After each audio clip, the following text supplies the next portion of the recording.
Okay. Yeah.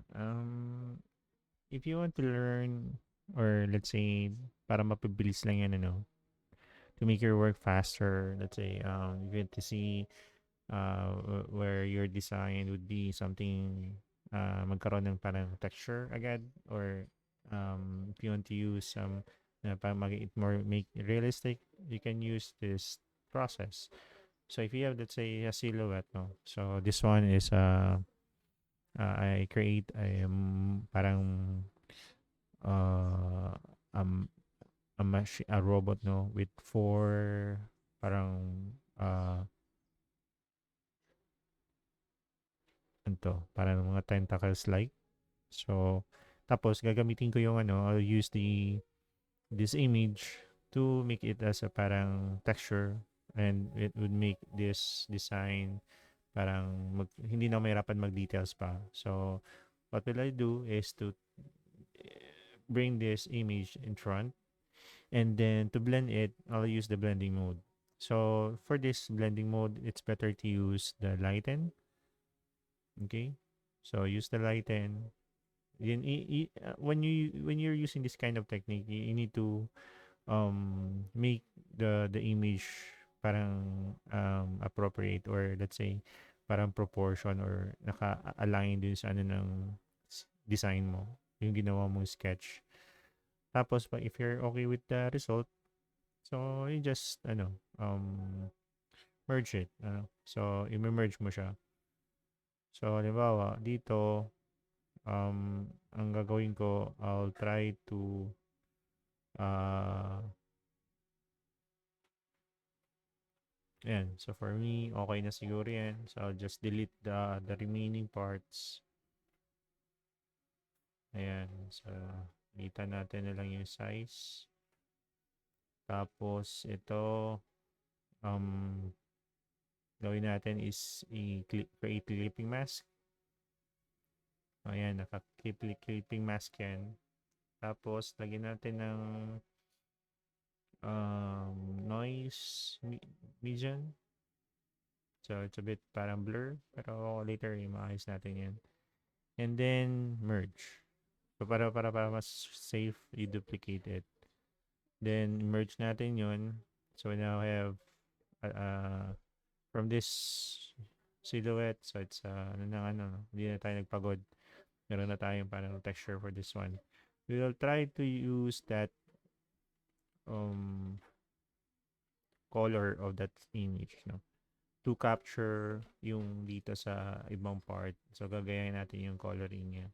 So, kahit pa paano para mag-blend. So, use that one. So, anyway. So, since hindi naman kasi siya ganun ka, ano, so, we'll try to overpaint na lang yan. Kasi hindi siya rin ganun ka okay. So, we'll try to use the color na lang ng image. Okay? Then, pero from this point, dadagdagan natin siya. So, ito, extend natin. And then this one, extended natin yun. Tapos, maglalagay tayo dito ng mga additional parts, panels. Okay. So, to give it a more parang detailed look. Kasi nawala rin yung mga parang parts doon. So, dadagdagan natin siya.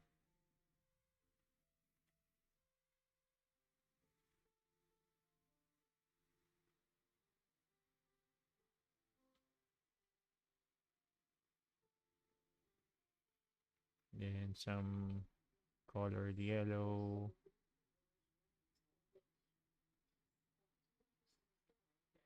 Ayan. Tapos yun dito. Mag-adjust tayo dito.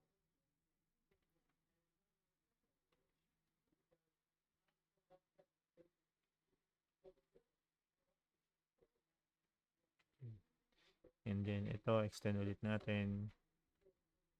Tapos maglalagay tayo ng parang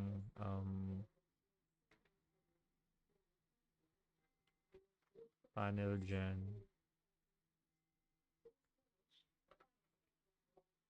Tingnan natin yung nandun sa kabila. and to create some lines.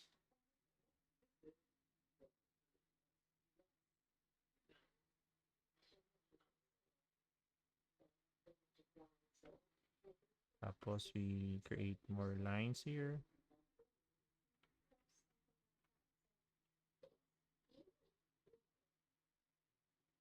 And then additional part.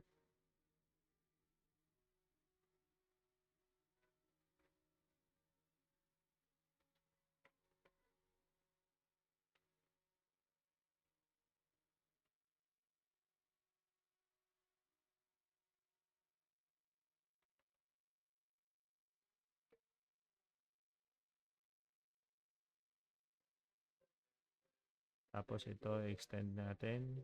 So parang kumbaga parang hindi siya na-delete. No? So and then overpaint. Tanggalin natin yung buong part. Ito, extend natin yan. Yan, gamitin natin yung color niya.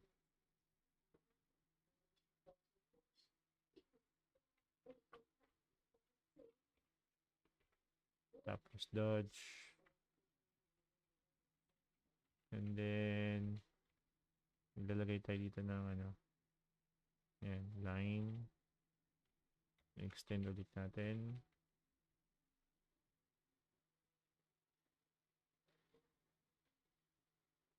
Tapos yung dito, so cover natin yun.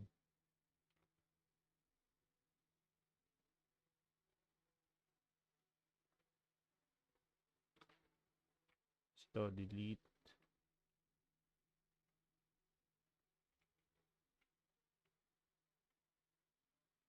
Then some panel line.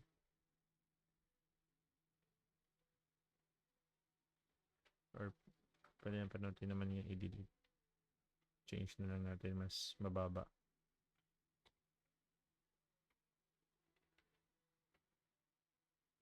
Ayan.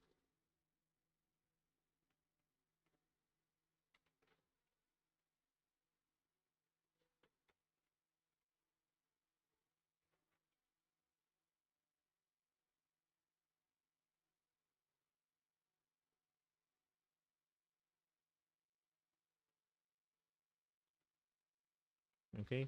So, yun, no? So, we have used some parts of image para mas madali tayo makapag-texture. Tapos pwede natin gamitin na rin yung ano ng color niya. So, para magkaroon tayo ng base color for this design.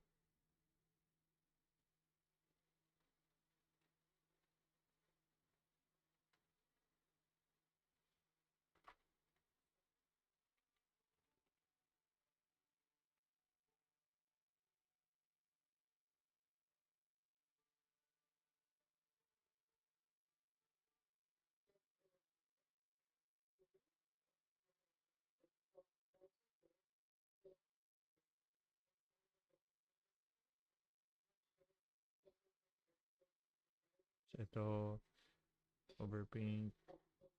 And then, this part, ganun din siguro.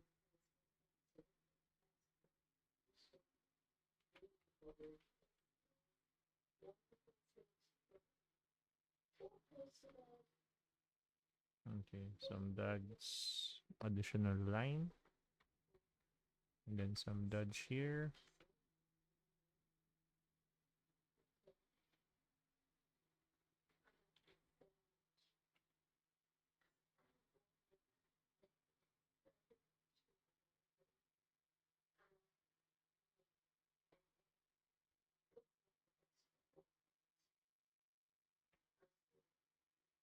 Okay, so yan. No?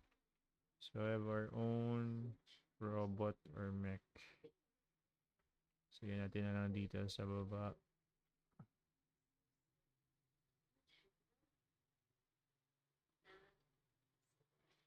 Duplicate. Lagay tayo dito ng some background effect.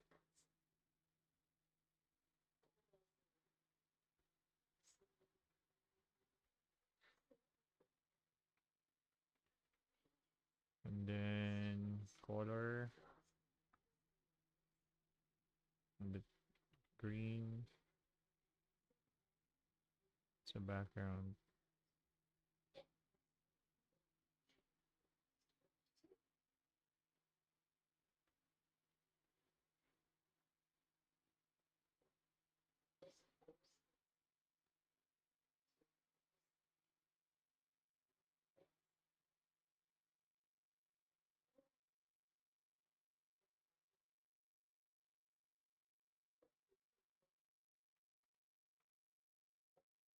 Then we have to add some ground.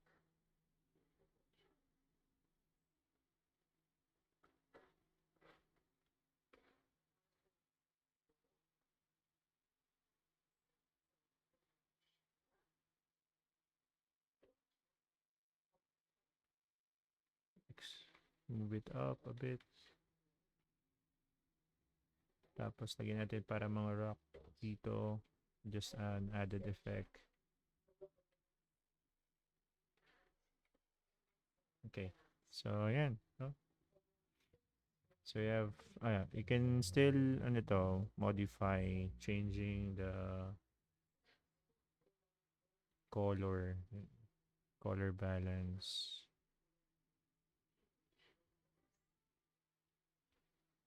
And then, curves.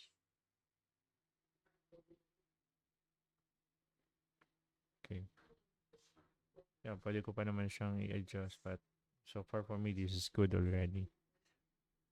Siguro maybe some effect at the top, like yung dito, yung color ng sa edge.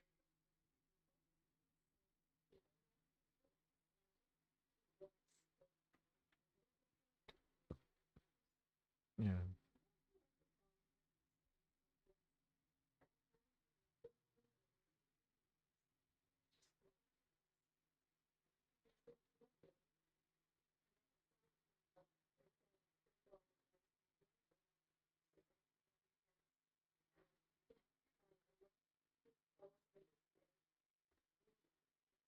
Okay. So, yan. So, that's it for my, a quick demo on how to use image as texture. So, you can use that. It's also the color palette of that image, no? So, to create a quick, detailed um application to your concept.